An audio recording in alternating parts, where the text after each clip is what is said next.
Hello friends, good morning. मैं तीस कुमार वर्मा, आपका प्यारा सा चैनल डायनामिक करियर इंस्टीट्यूट में आपका स्वागत है।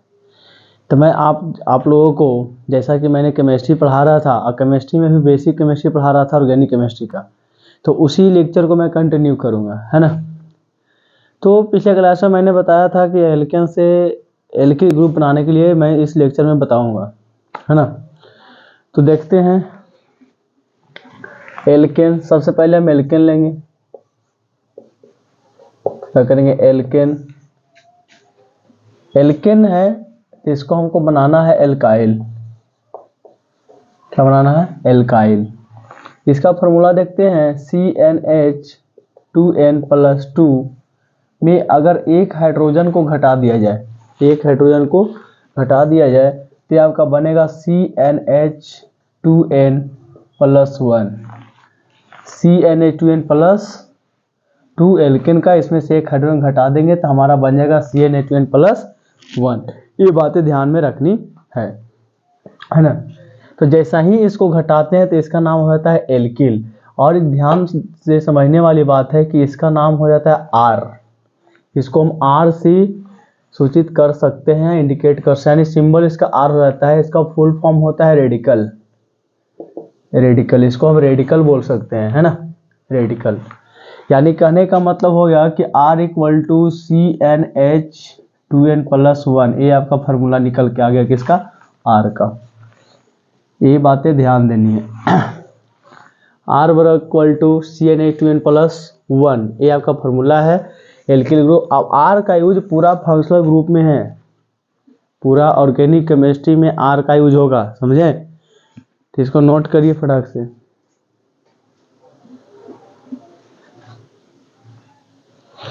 तो देखिएगा ध्यान से कि CnH2n में अगर 1 हाइड्रोजन को अगर घटाते हैं तो आपका CnH2n+1 बनता है। इसको हम क्या बोलते हैं? रेडिकल बोलते हैं, या एल्किल ग्रुप हम बोल सकते हैं इसको। चलिए तो देखते हैं कि R का यूज हमें हर एक अल्कोहल हो, फिनॉल हो, इतर हर एक जितने फंक्शनल ग्रुप है सब में R का यूज होगा। तो हम एक एक करके बात को समझते हैं। सबसे पहले हम अल्कोहल की बात करते हैं।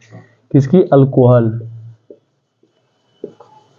अल्कोहल, अल्कोहल को हम OH से सूचित किया जाता है। इसका सिंबल होता है अल्कोहल को OH, है ना, डैश OH।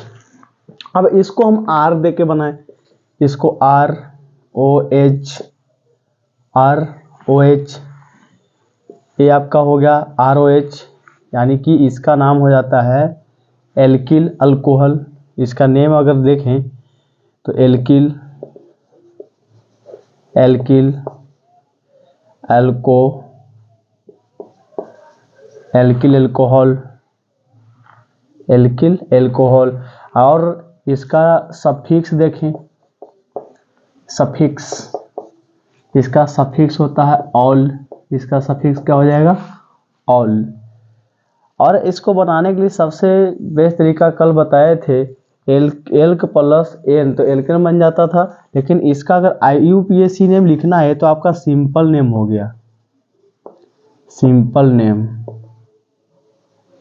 ये आपका सिंपल नेम में रहेगा। अगर IUPAC नेम अगर लिखना है इसके लिए आपको एल्केन प्लस ऑल, इसका नाम हो जाएगा एल्केनॉल, एल्केनॉल, इसका नाम हो जाएगा एल्केनॉल, है ना। इसका IUPAC नाम हो जाता है एल्केनॉल, सिंपल नेम हो जाता है एल्किल अल्कोहल। इस तरीका से हम इसको ध्यान से पढ़ सकते हैं, समझ सकते हैं, है ना। अल्कोहल OH, अल्कोहल को हम OH से प्रदर्शित करते हैं। इसका ROH भी होता है अल्कोहल का। इसका simple name alkyl alcohol, IUPAC name है alkane plus ol, alkyl plus ol. Alkane में अगर OL प्रत्यय अगर इससे सफिक्स जोड़ते हो तो आपका बन जाता है एल्केनॉल, मेथेनॉल। अगर उसी तरीका से आप लोग पिछले क्लास में मैंने बताया था तो अगर इसका फार्मूला R का फार्मूला देख ले, R इक्वल टू हम लोग जानते हैं कि होता है CnH2n, तो इसको हम CnH2n+1 OH भी लिख सकते हैं। ये आपका अल्कोहल का फार्मूला हो गया CnH2n+1। इस बात को ध्यान देना। अगर इसी में हम क्या करें कि अगर n इक्वल टू, यहाँ देख लेते हैं, अगर n इक्वल टू 1 रख दे, इतना ध्यान रखिए अल्कोहल को OH सफिक्स इसका ऑल हो जाता है और इसको ROH से भी लिखा जाता है। इसका formula CH2n plus 1 OH, simple name alkyl alcohol, IPAC name alkane plus ol alkanol हो जाता है। अगर n इक्वल टू 1 रखे, n इक्वल टू 1 कहने का मतलब हम मीथ की बात कर रहे हैं, है ना। n इक्वल टू का मतलब होता है हम मीथ की बात कर रहे हैं। जैसे कि इसका फार्मूला हमारा होता है CN1 equal to n equal to 1 रखने का मतलब CnH2n प्लस 1 OH, ऐसा दिख रहा है आपको। तो n इक्वल टू अगर 1 रख दे तो 1 2 इंटू 1 प्लस 1 OH, इसका आपका हो जाता है CH3OH। क्या हो गया? CH3OH। अगर n इक्वल टू 1 रखे तो इसका नाम हो गया CH3OH। इसको हम बोलते हैं मेथिल, इसको हम बोलते हैं मेथिल। R है तो एल्किल, और कार्बन की संख्या 1 है तो 1 के लिए हम क्या बोलते हैं? मीथ, तो इसका नाम होगा मेथिल। मेथिल, इसका नाम है अल्कोहल, तो मेथिल अल्कोहल हो जाएगा। मेथिल अल्कोहल, इसका ए हो गया आपका सिंपल नेम। अगर IPAC नेम लिखना है तो इसमें देखना है कि कार्बन की संख्या कितना है। कार्बन की संख्या 1 है, कार्बन की संख्या 1 है तो मीथ होगा, मीथेन। कार्बन की संख्या 1 है तो methane plus all methanol, methanol. ये बातें समझ में आ गई होगी कि अगर n इक्वल टू 1 रखते हैं तो CH3OH का इसका सिंपल नेम हो जाता है मेथिल अल्कोहल। इसका IPAC से होता है मेथेन, जैसे कि 1 रखे तो मीथेन हो गया, 1 तो मीथेन आता है, मीथेन प्लस इसका प्रत्यय जोड़ दे यानी सफिक्स जोड़ दे तो आपका हो जाएगा मेथेनॉल। इसी तरीका से n इक्वल टू अगर 2 रख के देखा जाए, n इक्वल टू 2 है ना, n इक्वल टू अगर 2 रखे तो CnH2n प्लस 1 OH इसका फार्मूला होता है। स्टार्टिंग में आपको बार बार फार्मूला लिखना है इसलिए क्योंकि ये आपको स्टार्टिंग में याद होगा, ठीक है। इसके बाद मैं हाइड्रोजन ग्रुप बताऊंगा, इसके बाद मैं हाइड्रोजन ग्रुप बताऊंगा। हाइड्रोजन ग्रुप में भी 40 शायद क्वेश्चन रहेंगे। तो C2H2 इंटू 2 प्लस 1 OH है ना, C2H5OH है ना, इस तरीका से। अब देखना ये है कि इसका सिंपल नेम क्या होगा। ऐसे n इक्वल टू 2 रखे तो आपका निकल के आया C2H5OH। इसको स्ट्रक्चर के रूप में लिख सकते हैं, है ना, स्ट्रक्चर के रूप में। तो इसका एक इस तरीका से और लिख सकते हैं CH3CH2OH, इस तरीका से भी आप लिख सकते हो, इस तरीका से भी लिखा जा सकता है। इसमें कार्बन की संख्या कितने हैं? तो 2 है, इस कार्बन संख्या 2 है तो इसका हो जाएगा इथाइल अल्कोहल, इथाइल अल्कोहल। इसका IUPAC नेम लिखना चाहते हैं तो एथेन प्लस ऑल इथेनॉल, इसका क्या हो जाएगा? इथेन प्लस ऑल, इसका नाम हो जाएगा इथेनॉल, इसका नाम हो जाएगा इथेनॉल।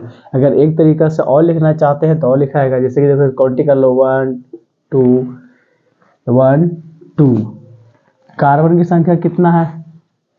कार्बन की संख्या ये मतलब आपको बताएंगे जब आपको सीरीज पढ़ लोगे तब।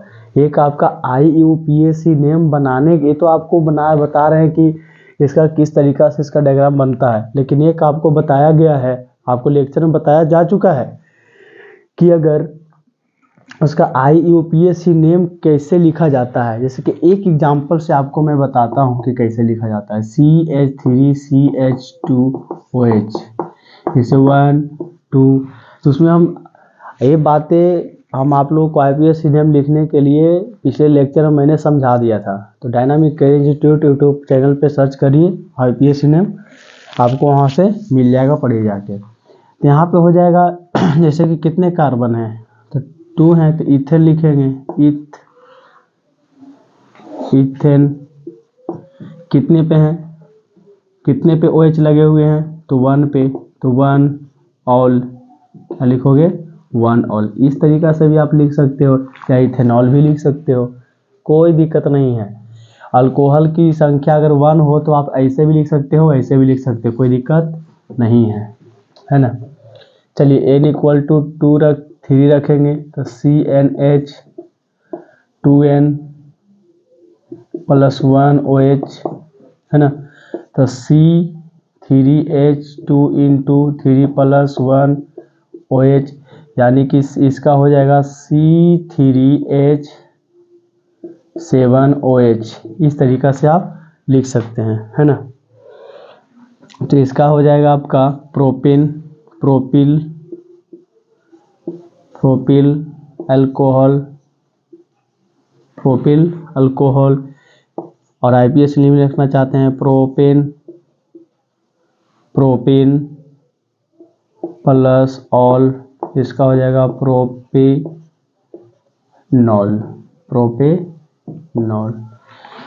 प्रोपेन प्लस ऑल, इसका नाम हो जाएगा प्रोपेनॉल। इस तरीका से हम लिख सकते हैं, है ना। तो आप लोग 3 तक बना लिए हैं। आपको HW में आपका रहेगा 4 to 10, आप बना के लाना है, इसको समझना है।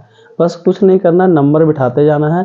सिंपल नेम लिखना है तो इसका नाम होता है प्रोपाइल, क्योंकि यहाँ पे एल्काइल, प्रोपाइल, अल्कोहल तो अल्कोहल ही देना है। जैसे कि इसमें है एल्केन प्लस ऑल, तो 3 है तो प्रोप होता है प्रोपेन हो जाएगा, ऑल प्रोपेनॉल। इस तरीका से हम बना सकते हैं। तो ये बातें समझ में आई, है ना। तो इस लेक्चर में इतना ही रहेगा, आगे होमवर्क बना लीजिएगा, बहुत इजी है। 10 तक आप लोग बन जाएगा, कोशिश करिएगा बन जाएगा। इसको ये वाला डायग्राम समझिए तो आपको आसानी से बन जाएगा, ठीक है। तो मैं अगले क्लास में आप लोगों को, नेक्स्ट क्लास में आप लोगों को मैं हाइड्रोजन ग्रुप के बारे में बताऊंगा कि R का यूज करके हाइड्रोजन ग्रुप को कैसा नाम लिखा जाता है। और ये बात रहा IPAC नेम की, तो IPAC नेम आप लोगों को पहले मैंने बता दिया था, और भी आगे उसको मैं कंटिन्यू करूंगा। तो इस क्लास में इतना ही रहेगा। थैंक यू, धन्यवाद, पढ़ते रहिए।